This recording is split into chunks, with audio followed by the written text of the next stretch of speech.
Top 8 Megalodon Most Lethal Enemies. The Megalodon is historically considered the master of the seas. However, it was not alone in the ocean millions of years ago. There were very dangerous enemies who sought to dethrone him and could even kill him at times. Next, join us to meet its fiercest rivals. Number 8. Alopias.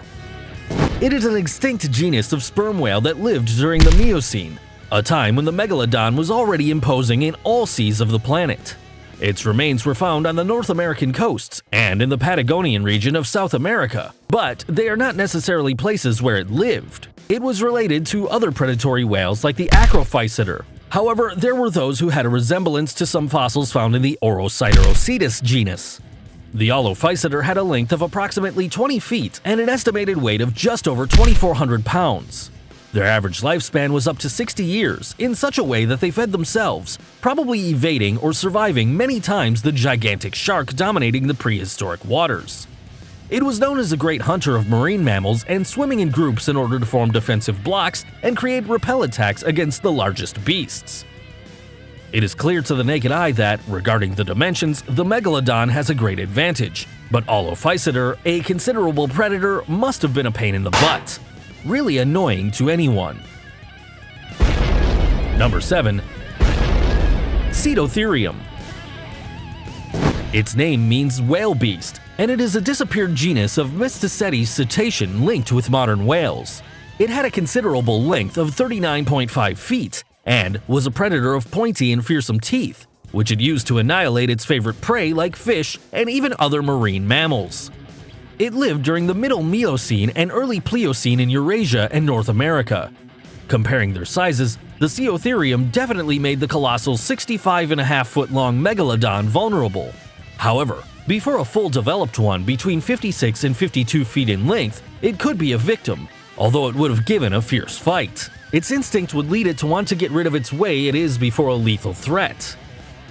The thing is that, because its main source of food was very close to the surface of the oceans, the Cetotherium remained exposed to the largest predators of the time, such as the Megalodon itself, so their battles were constant, and the whale beast was always ready.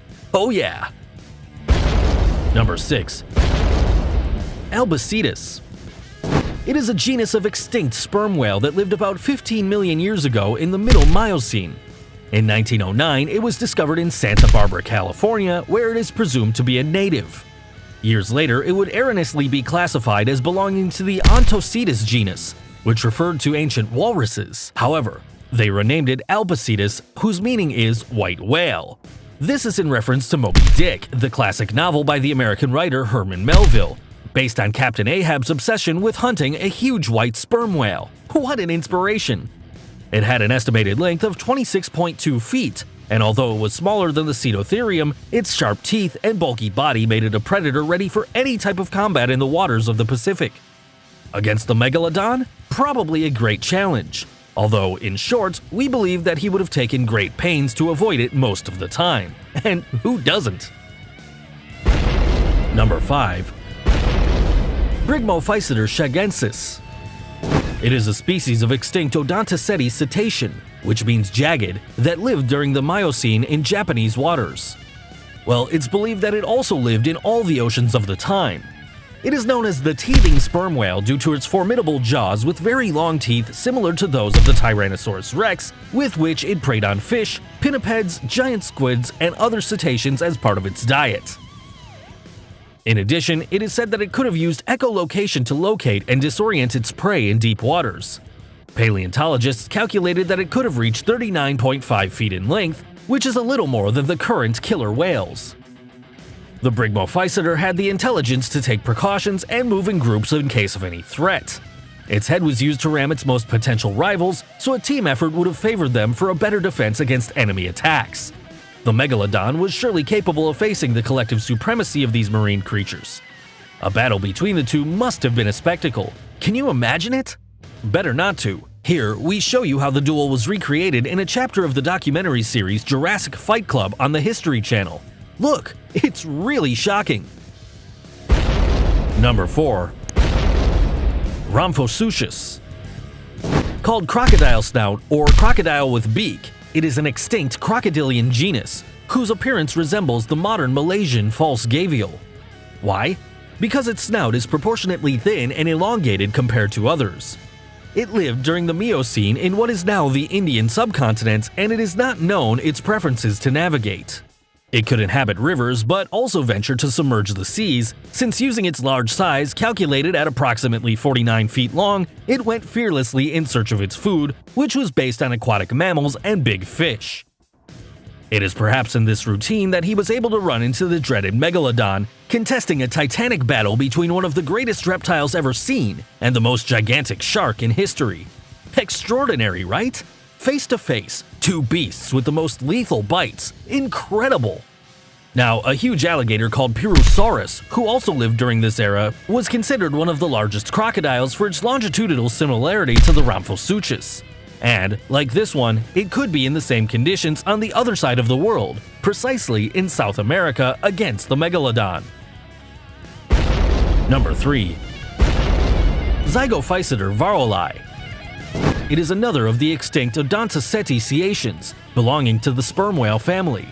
And his name rightly means murderous sperm whale. Yes, that's shocking. Studies of an almost complete fossil skeleton of Zygophyseter allowed establishing that he lived in the Tortonian period of the late Miocene to the southeast of what is now Italy. When? About 7 million years ago. Its length has been calculated from 26 feet by the most careful to more than 49 feet by the most enthusiastic. Having measured this last figure, it is logical to be considered one of the most fearsome predators of the time.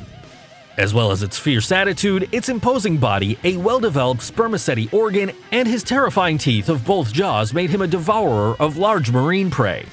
So, in the encounters with the Megalodon, its deadly bite would have been its best combat weapon. Definition of monstrosities. Number 2. Leviathan melvilli. It definitely was the most suitable creature to give it a good fight and even annihilate the huge Megalodon from the seas. Its name is composed and comes from the word Leviathan, which is mentioned in the Bible to refer to aquatic monsters, and Melvilli, which is due to the last name of the American author of the famous novel Moby Dick, Herman Melville. Apparently, the researchers who gave him this name were great admirers. For sure! The Leviathan melvilli is an extinct genus of dentate cetacean, belonging to the great Physeteroidea family, which lived in the Miocene near the coasts of what is now Peru. Precisely, the only specimen was found in the Peruvian desert of Pisco, located in the Ica region, during the last day of an expedition in 2008. What was found were the fossil remains of a large part of a skull with several teeth. These were 40 in total and had a maximum length of 1.2 feet, so they are considered the largest ever seen in an animal in order to prey. Some mammals, such as the walrus or the elephant, have larger teeth. However, they do not use them directly to hunt and feed. The measurement of his skull was also established at 9.8 feet, and from there the experts were able to initiate studies to determine its dimensions. The Leviathan was compared with two other prehistoric whales to estimate its size. When homologated with the anatomy of the Physeter macrocephalus, the result of the total length was 44.3 feet, while with the Zygophyseter varolei, it was nothing more and nothing less than 57.5 feet. This measurement determined that it is catalogued like a super predator, comparable only with its colossal archenemy, the Megalodon. Although their closest relatives are currently sperm whales, the way to catch their prey was probably more like that of the killer whales. There are a couple of hypotheses about their hunting methodology. The first one suggests that it imprisoned its victims with its big jaw, and thanks to its tail, it got the necessary impulse to tear big pieces to such a point of killing them. The other hypothesis is that it beat its prisoners with its skull as a battering ram, provoking mortal internal wounds, and then took advantage of them to devour them with greater ease. A killing machine! Now, the Leviathan melvilli and the Carcharodon megalodon were not part of an imaginary world. They really existed and shared the same waters millions of years ago. Getting their favorite snacks may have triggered the bloodiest battles between them, but also, the absolute dominance of the seas could be a reason. Both beasts surely chose not to fight in some opportunities, but when they did, definitely both accumulated wins and losses. The greatest feats, only they did. Number 1. The worst enemy. Before ending this list of the most ruthless rivals of the Megalodon, it is important to point out that, although these beasts could generate greater problems in certain occasions, coming to hurt or even kill him, because none was as decisive for his end as this important environmental factor: climate change. As you hear it, climate change, termed as the transition from Pliocene to Pleistocene, was deadly to a multitude of sea creatures. This event signified the passage of global warming to an extensive glaciation, which produced an accelerated descent of the sea level and a sudden cooling of the oceans. Aquatic mammals were the most affected, and, to the surprise of many, of the 9% of the sharks that became extinct, the megalodon was part of that group.